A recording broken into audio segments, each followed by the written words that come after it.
forget the money. If I'm looking at that, because I think Devontae's got the kind of body he can play for 6. He's got a couple more contracts left, right? Yeah, but I mean, it's also the NFL. Like, a lot of stuff can happen very quickly. So it could be that. It could be just that he doesn't know who's going to be throwing to him. But if I'm going to have a contract at this point in my career where I'm at the top of the league, I want to be the highest paid, especially if I don't know if Aaron Rodgers is going to be there or not. So this could be something to look forward to next week to see what's going on, because he might know something we don't. But either way, there's a lot going on in Green Bay. Good stuff. Finally, Damian Lillard denied that he is planning on asking a trade from the Blazers, but he did acknowledge that the team has work to do to become true contenders. And one Blazers executive told The Athletic, "I don't think he wants to leave. He has built an empire here, but we have to assume he is leaving to make sure he is not leaving." You know, I was thinking about this morning. Empire. Well, yeah, I don't know about the empire thing. I do think that you establish yourself, and Dame has established himself in that city and with that fan base. And I think he does. I think he does genuinely want to stay there. Yeah, I agree. But you only want to stay somewhere for as long as you want to stay there until your circumstances change and your desires and goals change. And then that situation may no longer serve you. So it's not really about loyalty to me. I am probably on the other spectrum of this as you are as well. I don't feel the need to be like extremely loyal to situations that aren't serving me. And I also am perfectly comfortable with change. And so I can move without that. And most great players don't end their careers in the same place. Most don't. So this idea that you have to is very strange to me. It's very old school. Like, it has not updated with the times. But he's 31 years old. So I was thinking, like, you know, Giannis and all this talk about super teams and not leaving and wanting to win in Milwaukee. Damian is further along in his career than Giannis is. Like, Giannis is much younger. Yeah. He's 26 years old. Yeah. He's in a different situation. Now, that's not to say that Portland's a dysfunctional situation. They're not. But they have to make a drastic move. And at the end of the day, there's only so many good players on the market. There's only so many moves you can make. And in the West, what would you really have to do to put Portland above a healthy Lakers, above the Jazz, above the Nuggets? I don't see it. I think they're an NBA quicksand, which is good, not great, solid, not terrible. And so, I mean, again, could they hit a home run in the lottery? But even then, don't you feel like that's like 2 years away? Kind of, yeah. I do, because the players are all 19 now. Yeah. Joy with the news. Well, that's the news. And thanks for stopping by. The Herd Lie News. Senior NFL reporter, the Monday Morning quarterback, Albert Breer, joining us live, brought to you by Mercedes-Benz, the best or nothing.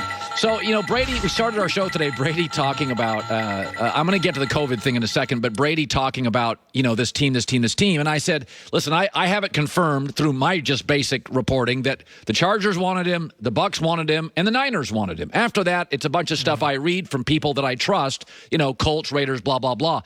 But the Miami situation is fascinating to me because of Flores, East Coast, warm weather, and they had Ryan Fitzpatrick. So that's kind of fascinating to me that maybe he's talking about Miami. Whenever he says that, some of these teams aren't smart. It feels like it's directed at one or two teams. Give me who you think it's directed at. I mean, the Niners are the one that kind of sticks there that would probably bother him a little bit because he grew up rooting for them. They obviously were very close to winning a Super Bowl, and the quarterback there is Jimmy Garoppolo. So there's a big part of me that thinks like Brady might have been like that guy who I just, you know, beat out and had to keep beating out over and over and over again. Yeah. So Bill Belichick would eventually wind up trading him. That's the guy that you're passing up on me to keep. Like, so I think if you're talking about like where it might have personally dug into Brady and like where the knife might have been twisted a little bit just because of his personal connection to that area. And because he was that kid, like the Dwight Clark clutch, like he was the kid, he was this 5-year-old up in the stands at Candlestick. Like there's part of me that thinks that would be the team where he would probably feel it most. And I can tell you when they went through their process, Brady reached out to them, and they have a guy on their staff by the name of Wes Welker, who I know was part of getting word up the flagpole to the people in that organization that Brady wanted to play there. And I know John Lynch and Kyle Shanahan went through a thorough process in vetting Brady, and then they went back and they looked at the tape of Garoppolo again, and they decided to stick with Garoppolo because of where they are from a roster standpoint. And I understand why they did it. but I also totally get why that might have been the one that stung Brady a little bit. All right, so Devonte Adams story. He's, we got a Devonte Adams story, and I naturally connected to Aaron Rodgers. And by the way, I forget money. Devontae's fine. He's set for life. Yeah. For me, who's my quarterback is one. Money, and again, I would rather have less money and have Aaron Rodgers than more money and have a quarterback I don't trust. So when I hear that Devonte Adams story, broken off talks, I connected to Aaron. Do you? Yeah, I think so. And I think part of the reason why is if you're Devonte Adams, you're under contract for this year. And so even if the situation with Aaron Rodgers, they slap a Band-Aid on it and it's good for 2021, what does Devonte Adams feel about Aaron Rodgers' long-term future there? Because that's really, if he does an extension, what he's signing up for. And so let's say he has some level of doubt that Aaron Rodgers is going to be there, that there's some feeling that he has that even if we can Band-Aid it this year, after this year, it's going to come up again and maybe Aaron's somewhere else in 2022. Well, if you're Devonte Adams, what can kind of counteract that? The thing that can counteract that, Colin, would be money, right? Like, so if you can't guarantee me that I'm going to be playing with Aaron Rodgers in 2022, 23, 24, the one thing that you can do for me is you can overpay me. Yeah. And it's interesting then because if you look at what he might be asking for, right? DeAndre Hopkins got a contract from the Cardinals that's worth $27 million per year in new money, okay? That contract number is sitting out there.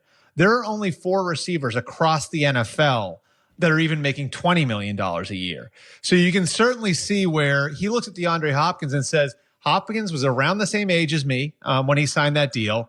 He is on his 3rd contract, like I'm going on to my 3rd contract.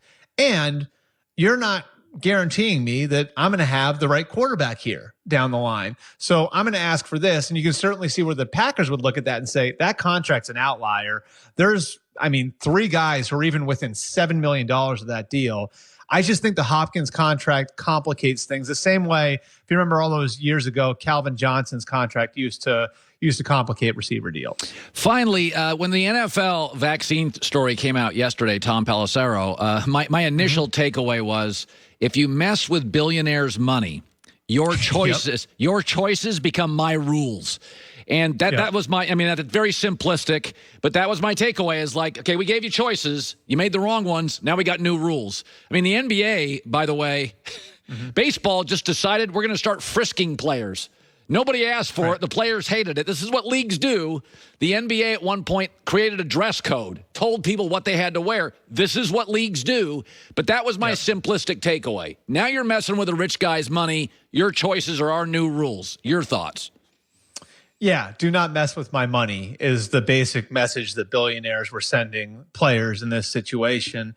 And I think like the right way to look at it, though, and the way the league is going to message this, I think over the next few weeks, is the pandemic's not over. COVID-19 is still out there. There are problems in certain parts of the country. So what we're going to do is we're going to leave the protocols that we had last year in place. And every player who was in the league last year knows how difficult that was to have to mask up, to have the limits in the weight room, to have to eat in your car rather than the cafeteria, to have to distance from people constantly, to not be able to leave your house at night. So those same protocols that were so hard on everybody else last year are still in place.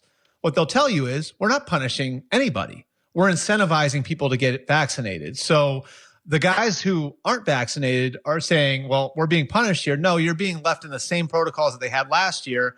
And you've got great incentive to get out of that grouping and go get vaccinated.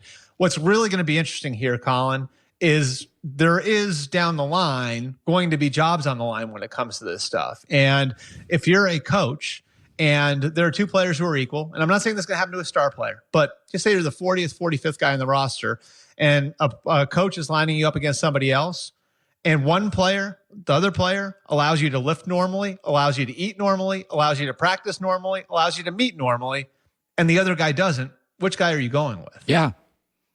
It's that simple. And they can't say that, but that's what it is.